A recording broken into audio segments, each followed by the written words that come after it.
अस्सलाम वालेकुम। आज हम एक ऐसे प्रोजेक्ट के हवाले से बात करेंगे जो कि आपको 20 से 25x इस साइकिल में देने की सलाहियत रखता है, और उसमें रिस्क फैक्टर भी क्या हैं उसके हवाले से भी बात करेंगे, और जनरली आज मार्केट किस वजह से गिरी है एंड पे उसके हवाले से भी हम बात करेंगे। मेजॉरिटी वो डोनाल्ड ट्रंप के टैरिफ्स वगैरह के हवाले से बात है। तो इस प्रोजेक्ट का नाम है by the way saga. Saga के तकरीबन 9 या 10 गालबन एयर ड्रॉप सीजन हो चुके हैं, जो कि गालबन मैंने कई दफ़ा आप लोगों के साथ शेयर भी किए हैं।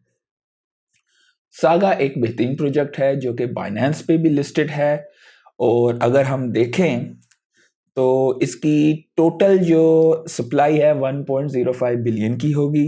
सर्कुलेटिंग सप्लाई इस वक्त तकरीबन 10% है इसकी, और इसकी FDV यानी कि फुली डाइल्यूटेड वैल्यूएशन तकरीबन 1.11 बिलियन है। तो अगर मैं कह रहा हूं कि 20 से 25x तक मुझे लगता है ये जा सकता है, तो उसका मतलब ये है कि ये यहाँ से 25 बिलियन डॉलर तक इसकी FDV होगी। और इस वक्त इसका मार्केट कैप क्योंकि 10% सप्लाई है तो तकरीबन 116 मिलियन है। तो क्यों हो सकता है? कुछ बहुत बुलिश खबरें हैं सागा के हवाले से, इसके बारे में ज़्यादा शेयर नहीं किया जा रहा।